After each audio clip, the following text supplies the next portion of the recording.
नमस्कार विद्यार्थी मित्रों, आज दिनांक 7/8/2021 वार शनिवार, इयत्ता 9वी science and technology paper first त्यामधील chapter number 2 work and energy, कार्य आणि ऊर्जा पहा.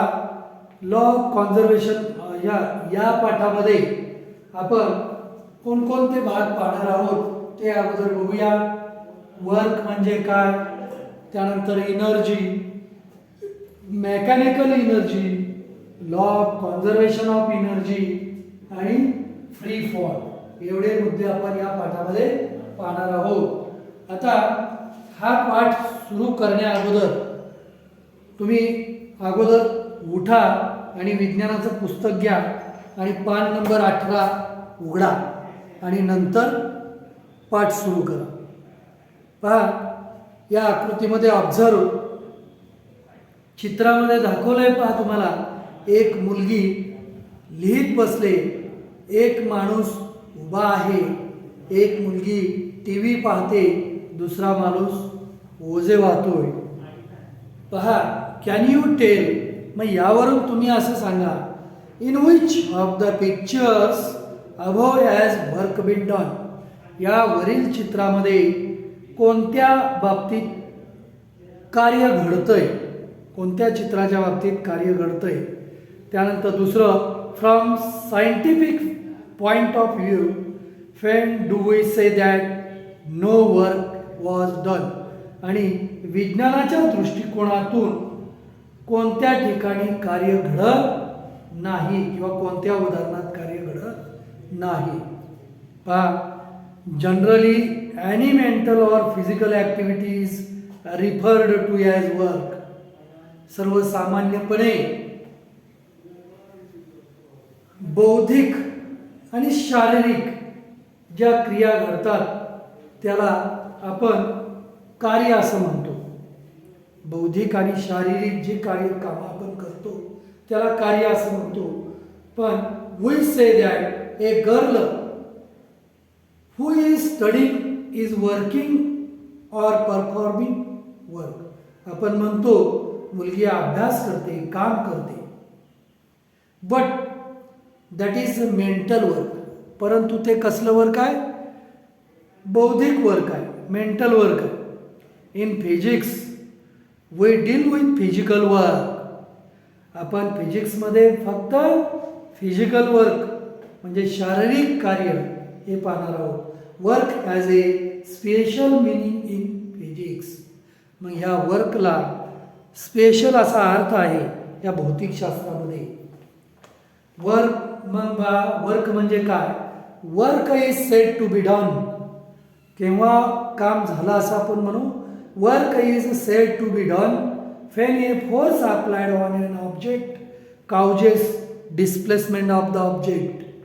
ज्या वेळेस एखाद्या वस्तूवर आपण फोर्स लावला आहे, त्या फोर्स लावल्यामुळे त्या वस्तूमध्ये डिस्प्लेसमेंट घडून येते, विस्थापन घडून येते, त्या क्रियेला वर्क असं म्हणतात. जेव्हा आपण एखाद्या वस्तूवर फोर्स लावतो त्यावेळेला ती वस्तू एका ठिकाणावरून दुसऱ्या ठिकाणी विस्थापन करते, त्यावेळेस कार्य घडतं असं म्हणतो आपण. पहा, हे पुस्तक आहे, या पुस्तकावर हा या ठिकाणी खडू आहे, ह्या खडूवर मी काय केलं? फोर्स अप्लाइड केला आणि फोर्स अप्लाइड करून ह्या ठिकाणाहून हा खडू या ठिकाणी गेला. म्हणजे या खडूमध्ये काय घडून आलं? विस्थापन घडून आलं. मग लावलेल्या फोर्समुळे पदार्थामध्ये जर विस्थापन घडत असेल तर त्याला कार्य घडते असं म्हणतो. मग पहा, work is said to be done when a force applied on an object causes displacement of the object. You have already learned that the work done by a force acting on an object is the product of the magnitude of the force and the displacement of the object in the direction of the force. आपण मागील इयत्तेमध्ये अभ्यासला आहे की work म्हणजे काय? तर work म्हणजे force magnitude म्हणजे परिमाण, force applied on the object into displacement, त्या पदार्थामध्ये घडून आलेली डिस्प्लेसमेंट, फोर्स लावल्यामुळे विस्थापन, हे याच्या मॅग्निट्यूडचा गुणाकार म्हणजे वर्क. हे आपण मागील इयत्तेमध्ये पाहिलंय. पहा, you have already learn that the work done by a force acting on an object is the product of the magnitude of the force and displacement of the object in the direction of the force. मग work is equal to force into displacement. मग work म्हणजे काय, तर force into displacement. Displacement ही S अक्षरामध्ये दाखवतो आणि force F अक्षरामध्ये दाखवतो. पहा, कॅन यू रिकॉल, जरा आठवा, what are different types of forces and their examples. वेगवेगळ्या प्रकारची फोर्सेस कोणकोणत्या आहेत आणि त्याची उदाहरणं द्या. पहा, Meenakshi wants to displace a wooden block from point A to B along the surface of a table as shown in figure 2.2a. पान नंबर 19 वर एक मुलगी उभा आहे पहा, आणि ती टेबलवर एक लाकडी बॉक्स एका ठिकाणावरून दुसऱ्या ठिकाणी हाताने सरकवते. पहा, मग तिचं नाव मीनाक्षी आहे. Meenakshi wants to displace a wooden block from point A to point B. The surface of a table as shown in figure 2.2a. हे पुस्तकात बघा. She has used force F for the purpose. मग तो वुडन ब्लॉक टेबलावर पुढं सरकवण्यासाठी त्यावर force applied करते. Has all the energy she spend been used to produce acceleration in the block. तिनं लावलेली जी ऊर्जा आहे त्या वुडन ब्लॉकवर, ती काय करते, तर त्या वुडन ब्लॉक्समध्ये ॲक्सेलरेशन निर्माण करते. Which force have been overcome using that energy. त्या एनर्जीतून कोणता फोर्स काय होतो, कोणता फोर्स अप्लाय केलेला असतो. पहा, तर स्नायू ऊर्जा आहे या ठिकाणी. या ठिकाणी observe and discuss page number 19 यामध्ये पुस्तकामध्ये बघायचं आहे. पुस्तकामध्ये 3 चित्र आहेत, ए, बी आणि सी. या चित्राकडे बघून मी हे एक्झाम्पल घेतोय. पहा, you must have seen the events depicted in the picture B and C above. वरील बी अँड सी या चित्रामधील घटना बघा. When a child pulls a toy with the help of a string. एका दोरीच्या साहाय्याने मुलगी खेळणं ओढते. The direction of the force is a different from that of displacement. पहा, मुलगी खेळणं ओढते. समजा ही मुलगी आहे,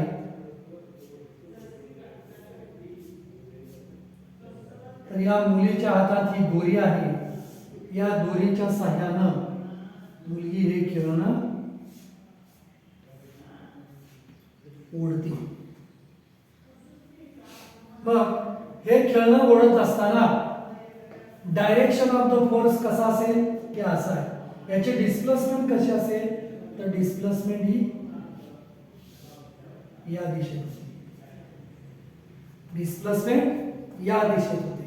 मग पहा, when a child pulls a toy with the help of a string, the direction of the force is different from that of the displacement.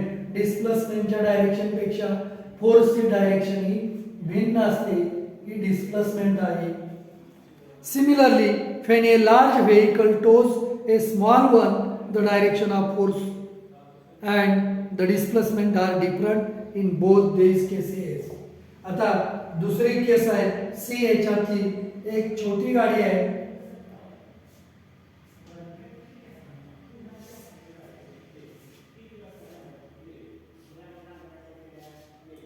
त्या छोट्या गाडीला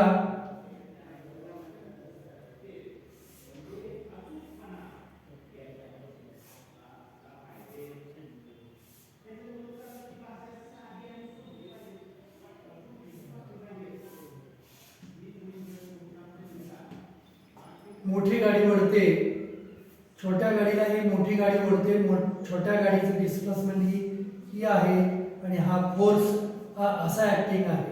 म्हणजे त्यांना म्हणायचं काय आहे की या उदाहरणामध्ये अप्लाइड फोर्सची डिरेक्शन आणि डिस्प्लेसमेंटची डिरेक्शन ह्या दोन्ही डायरेक्शन्स ह्या भिन्न आहेत असं म्हटलंय.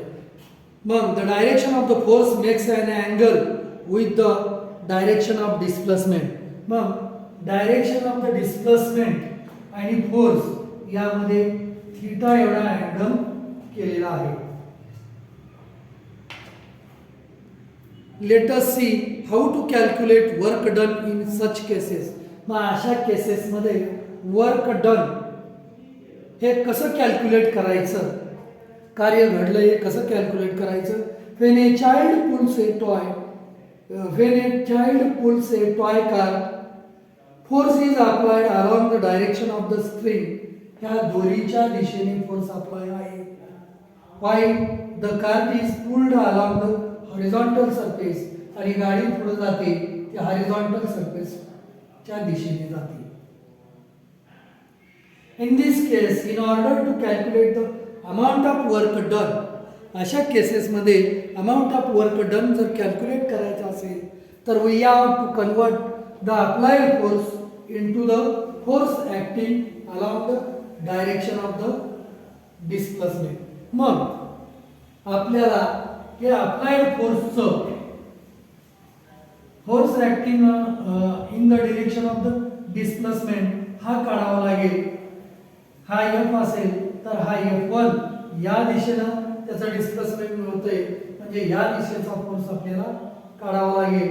In this case, in order to calculate the amount of work done, we have to convert the applied force into the force acting along the direction of the displacement. मग let F be the applied force. He F be the applied म्हणजे कार्य करणारा force हा आहे. And F1 be its component. F1 be its component in the direction of the डिस्प्लेसमेंटच्या direction मध्ये आहे.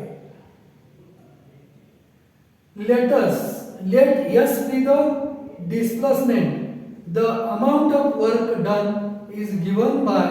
मग अमाउंट ऑफ वर्क डन या बाबतीत कसं काढता येईल तर F1 into S, force into displacement असं काढता येईल. The force F is applied in the direction of the spring. So force F हा applied कुठे आहे?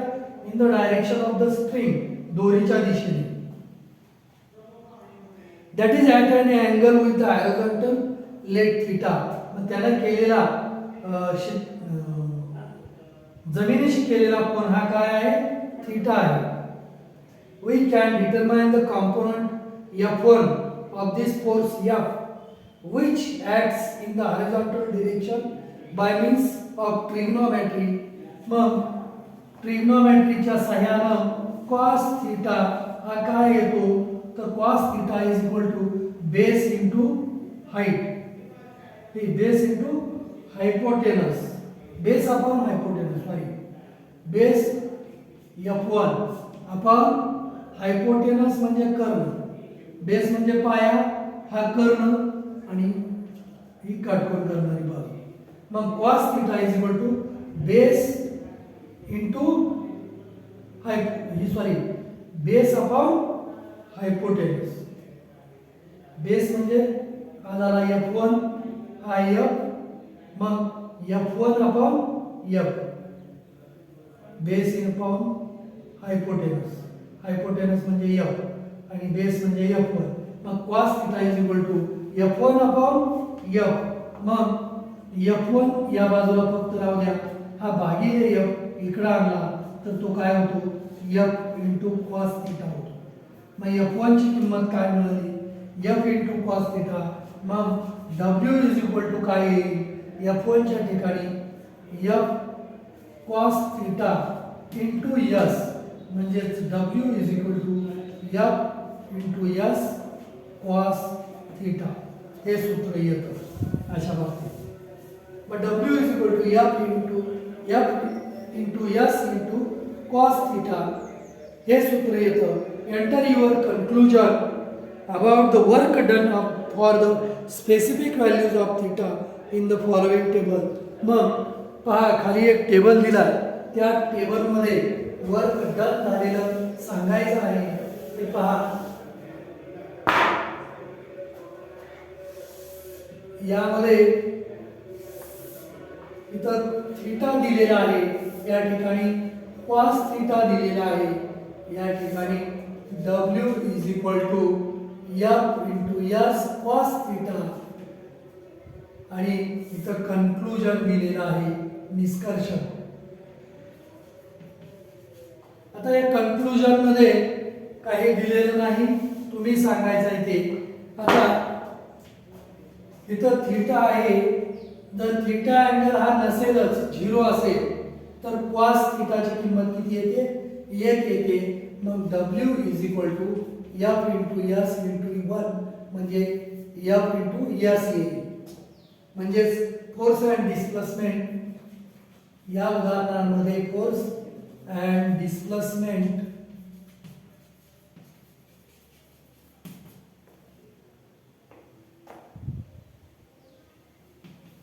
इज इन सेम डिरेक्शन एकाच दिशेने आहे ते आणि हे पॉझिटिव्ह वर्क म्हणायचं आहे आता या ठिकाणी दुसरं जेव्हा 90 डिग्री अँगल असेल त्यावेळेस cos थीटाची किंमत 0 येते मग W is equal to F into S into cos theta म्हणजे गुणिले 0 ने याला गुणलं किती येतं उत्तर मग W इज इक्वल टू काय आलं 0 आलं मग वर्क डन इज 0 तर फोर्स अँड डिस्प्लेसमेंट आहे 90 degree force and displacement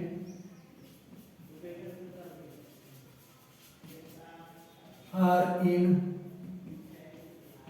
90 degree then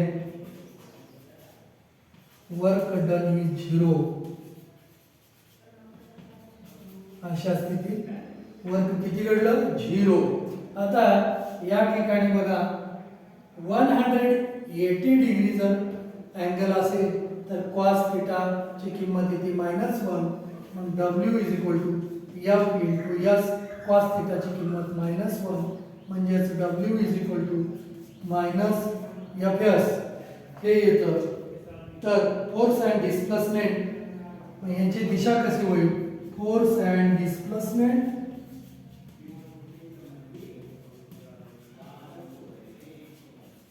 are in 180 degree म्हणजे एक इकडून एक इकडं आर इन अपोजिट डिरेक्शन